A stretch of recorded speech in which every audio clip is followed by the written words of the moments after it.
नमस्कार दोस्तों, हम सब लोग बैंकों में अपने पैसे को जमा करके रखते हैं और यही बैंक हमें उस पैसे पर इंटरेस्ट भी देते हैं, यानी हमें और पैसे देते हैं। तो कभी आपने सोचकर देखा ये बैंक्स खुद के लिए कैसे पैसा कमाते हैं? आज के वीडियो में आइए समझते हैं बैंक्स का बिजनेस मॉडल क्या है। थोड़ा सोचकर देखिए बैंक्स आपके पैसे के साथ करते क्या है। ऐसा तो है नहीं कि आपसे पैसा लिया बैंक ने और एक बड़े से लॉकर में रखा, 2 ताले लगाए और चाबी अपने पास रख ली और उस लॉकर में पैसा सेफ रहेगा आपका। ये तो फिल्मों में दिखाया जाता है, रियलिटी में ऐसा नहीं होता। बैंक्स आपके पैसे का इस्तेमाल करते हैं दूसरों को लोन देने के लिए, और उस लोन पर वो जो इंटरेस्ट रेट चार्ज करते हैं उससे इनकी कमाई होती है। थोड़ा एक सिंप्लीफाइड एग्जांपल से समझते हैं। ये है एक बैंक, इस बैंक में एक ही कस्टमर है और वो है आप इसमें 100 रुपए डिपॉजिट करते हैं और ये बैंक आपको 4% का इंटरेस्ट रेट देता है। आजकल सेविंग्स अकाउंट में यही इंटरेस्ट रेट चल रहा है 4% का पर ईयर का होता है ये। तो ये 100 रुपए आपके बैंक के पास आ गए। अब बैंक इस 100 रुपए को किसी दूसरे आदमी को लोन पर दे देता है। उस दूसरे आदमी को घर खरीदना है अपना, तो उसके लिए इसने लोन लिया। ये बैंक उस दूसरे आदमी से 8% का इंटरेस्ट रेट चार्ज करता है। तो ये 100 रुपए बैंक के अब उस दूसरे आदमी के पास चलेगा। अब जब वो दूसरा आदमी बैंक को 108 रुपए वापस देगा तो बैंक आपको 104 रुपए वापस देगा और यहां पर हो गया बैंक के लिए प्रॉफिट 4 रुपए का। बेसिकली इसी तरीके से काम करता है ये। लेकिन एक बड़ा ही इंपॉर्टेंट सवाल है यहां पर, तब क्या होगा जब बैंक ने 100 रुपए उस दूसरे आदमी को लोन पर दे रखे हैं, लेकिन उसकी लोन देने की डेट अभी तक वापस आई नहीं है, लेकिन आपको अर्जेंटली अपने 100 रुपए वापस निकालने। ये 100 रुपए तो बैंक के पास है ही नहीं क्योंकि वहां लोन पर दिए जा चुके हैं,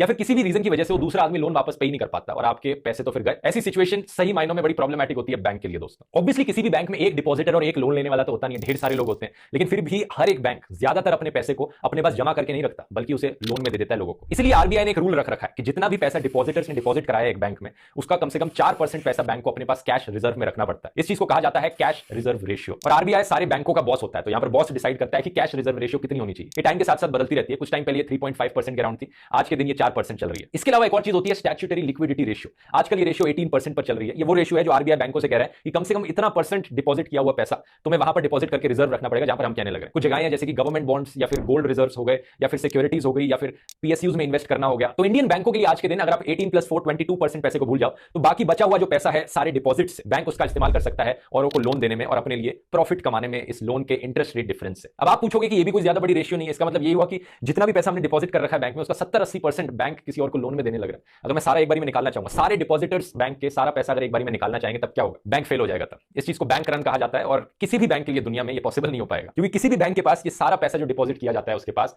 वो कैश में नहीं रखा होता। लेकिन रियलिस्टिकली ऐसा कभी होता नहीं है, तो ये कोई डरने की बात नहीं है अनलेस लोग पैनिक में आ जाए कोई खबर सुनकर और साथ में पैसा निकालना चाहे। लेकिन एक चीज जो जरूर होती है वो ये है कि बहुत सारे लोन बैंक ने दिए हैं और वो लोन बैड लोन बन गए और जिन लोगों को लोन दिए वो वापस नहीं चुका पा रहे और फिर बैंक के पास पैसा नहीं बचता अपने डिपॉजिटर्स को पे करने के लिए। ऐसा पास्ट में कई बैंकों के साथ हो रखा है। पहले पीएमसी बैंक के साथ सिचुएशन हुई थी, फिर येस बैंक के साथ ऐसी सिचुएशन हुई थी। हालांकि अभी सिचुएशन कंट्रोल में आ गई है और सरकार फिर कदम भी उठाती है कंट्रोल में लाने के लिए। इसी रीजन से अक्सर ऐसी सिचुएशन में एक लिमिट लगा दी जाती है कि अब महीने में 50,000 से ज्यादा विड्रॉ नहीं कर सकते, जो इन बैंक से कस्टमर्स के साथ हुआ भी था। लेकिन एनीवेज अपने टॉपिक पर हम वापस आए तो बैंक्स की कमाई के लिए एक बहुत बड़ा जरिया है इंटरेस्ट रेट का डिफरेंस, जो इंटरेस्ट रेट बैंक देता है और जो इंटरेस्ट रेट बैंक लेता है। लेकिन उन देशों में क्या होगा जहां पर इंटरेस्ट रेट जो बैंक लेने लग रहा है लोन से वो बहुत कम है, जैसे कि जर्मनी जैसे देश, जहां पर अगर आप हाउसिंग लोन लोगे तो इंटरेस्ट रेट 1% के अराउंड है, कई केसेस में तो 0.5% का इंटरेस्ट रेट। तो ये तो बिल्कुल ही नेग्लिजिबल इंटरेस्ट रेट है जो बैंक चार्ज करने लग रहा है लोन के लिए। ऐसे केसेस में बैंक के पास कहां से इंटरेस्ट रेट का डिफरेंस आ पाएगा कमाई के लिए? बैंक कैसे पैसे कमा पाएगा? इन केसेस में दोस्तों, जो कि आज के दिन सिचुएशन है ज्यादातर वेस्टर्न यूरोपियन कंट्रीज में, बैंक्स क्या करते हैं, जो सेविंग्स अकाउंट पर इंटरेस्ट दे रहे होते हैं वो और भी कम कर देते हैं। ज्यादातर कंट्रीज में यहां पर अब सेविंग्स अकाउंट पर जो इंटरेस्ट रेट मिलता है वो 0.1% पर है,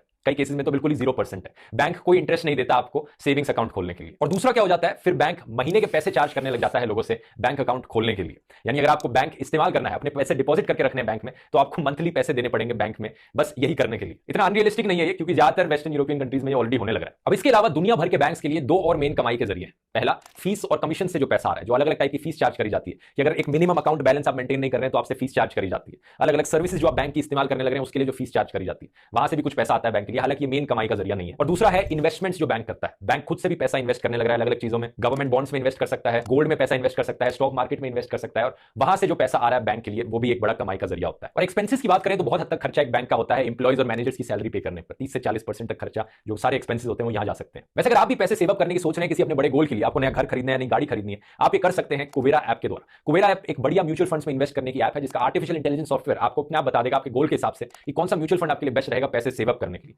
साथ ही साथ ऐप 0% ब्रोकरेज रेट चार्ज करती है और ऐप के बढ़िया इंटरफेस पर आप सब कुछ कर सकते हैं सिर्फ एक स्मार्टफोन के द्वारा। ऐप का लिंक नीचे डिस्क्रिप्शन में मिल जाएगा, जरूर जाकर चेकआउट करिए, फ्री टू डाउनलोड ऐप है। और अब टॉपिक पर वापस आते हैं। अब यहां पर कुछ रियलिस्टिक एग्जांपल्स देखते हैं इसी बिजनेस मॉडल के। 2 बैंक्स ले लेते हैं। पहला है इंडिया का लार्जेस्ट बैंक एसबीआई और दूसरा इंडिया का लार्जेस्ट प्राइवेट बैंक एचडीएफसी। दिसंबर 2021 के फिगर्स के अकॉर्डिंग एचडीएफसी की टोटल वैल्यूएशन 8 लाख करोड़ की है और एसबीआई की टोटल वैल्यूएशन 4 लाख करोड़ की है। मार्केट शेयर इन बैंक्स का आप इस टेबल में देख सकते हो जिसमें टॉप 5 बैंक्स के मार्केट शेयर दिखा रखे हैं। देश में जितने भी डिपॉजिट्स किए जा रहे हैं बैंक में उसके 23.9% deposits state bank of India में करे जाते हैं और 8.5% 25% एचडीएफसी बैंक में, और देश भर में जितने भी लोन्स दिए जा रहे हैं उसके 22.5% loans state bank of India के द्वारा दिए जाते हैं और एचडीएफसी के द्वारा 9.6। एज ऑफ 31 मार्च 2021 एसबीआई के पास टोटल में 46 करोड़ कस्टमर्स हैं और एचडीएफसी के पास by comparison approximately 6 crore customers हैं। तो यहां पर इवन दो एसबीआई का मार्केट शेयर ज्यादा है, एसबीआई के पास कहीं ज्यादा कस्टमर्स हैं एचडीएफसी से, एचडीएफसी की वैल्यूएशन ऑलमोस्ट 2 गुना है एसबीआई के कंपैरिजन में। और इसके पीछे रीजन ये है कि एसबीआई एक सरकारी बैंक और पब्लिक सेक्टर बैंक की कुछ सोशल रिस्पांसिबिलिटी होती है, इन्हें कुछ ऐसे प्रोजेक्ट्स में इन्वेस्ट करना पड़ता है जो देश के लिए अच्छे हैं, देश के लोगों के लिए अच्छे हैं, और अक्सर सरकार की सुननी पड़ती है। जबकि प्राइवेट बैंक्स, क्योंकि वो प्राइवेट है, उनकी अपनी मर्जी होती है उन्हें कहां पर इन्वेस्ट करना है। यही एक रीजन है कि प्राइवेट बैंक्स की वैल्यूएशन इतनी ज्यादा क्यों होती है पब्लिक सेक्टर बैंक के कंपैरिजन में। अब जो मैंने इंटरेस्ट डिफरेंस से आने वाले प्रॉफिट की बात करी थी कि कितना इंटरेस्ट बैंक दे रहा है और कितना इंटरेस्ट बैंक ले रहा है, इसे नेट इंटरेस्ट इनकम कहा जाता है। दोनों के बीच का डिफरेंस क्या है? तो इस चीज को अगर आप टोटल लोन से डिवाइड कर दोगे, टोटल एसेट्स जिससे बैंक ने पैसा कमाया,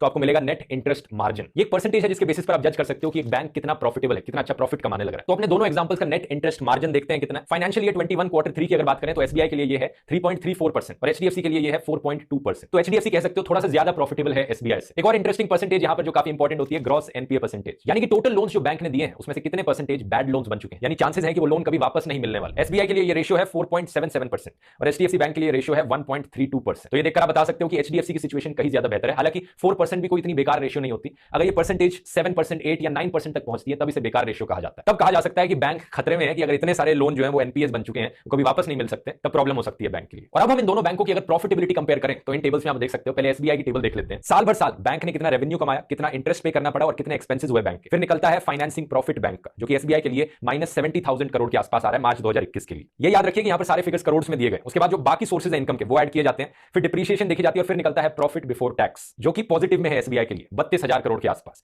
टैक्स पे किया जाता है उस पैसे पर और फिर आता है नेट प्रॉफिट 22,000 करोड़ का। अब सेम टेबल हम एचडीएफसी बैंक के लिए देख सकते हैं, कितना रेवेन्यू आया, कितने इंटरेस्ट एक्सपेंसेस हुए और financing profit HDFC bank actually में पॉजिटिव में है। अनलाइक एसबीआई बैंक और जो अदर इनकम सोर्सेज है वो एचडीएफसी बैंक के लिए इतने ज्यादा नहीं है। तो नेट प्रॉफिट एचडीएफसी बैंक के लिए 31,000 करोड़ रुपीस के आसपास पड़ रहा है। तो एसबीआई और एचडीएफसी के फिगर में क्लियरली एक डिफरेंस देख सकते हैं आप, लेकिन दोनों ही सेम रेंज में कहूंगा मैं यहां पर। इसका मतलब ये नहीं है कि एचडीएफसी एक ज्यादा बेहतर बैंक है एसबीआई से। एसबीआई के अपने फायदे हैं, पब्लिक सेक्टर बैंक के अपने फायदे होते हैं। यहां पर मैंने बस आपको बिजनेस मॉडल कंपेयर करने के लिए दोनों बैंक के कंपैरिजंस दिखाए। तो कुछ ऐसे काम करता है दोस्तों बैंकिंग का बिजनेस इंडिया में। अब अगर आप भी इस बिजनेस के अंदर आना चाहते हैं, आप भी अपना बैंक खोलना चाहते हैं, ये कर सकते हैं आप, सबको अलाउड है करना, क्योंकि आखिर एक प्राइवेट बैंक खोलना ये भी एक तरह का बिजनेस ही हुआ। अब आपने बिजनेस मॉडल समझ लिया है, अब आपको जरूरत होगी सिर्फ 500 करोड़ रुपए की, क्योंकि कुछ एस्टिमेट्स के अकॉर्डिंग इतना इनिशियल कैपिटल आपके पास होना चाहिए अगर आप अपना खुद से एक प्राइवेट बैंक खोलना चाहते हैं इंडिया में। आपको आरबीआई से जाकर परमिशन लेनी पड़ेगी इसकी, क्योंकि आरबीआई यहां पर हर बैंकों का बॉस होता है। तो देख लो जरा आप भी कहीं आपके आसपास 500 करोड़ रुपए रखें तो आप भी जाकर ट्राई आउट कर सकते हो। और नीचे मुझे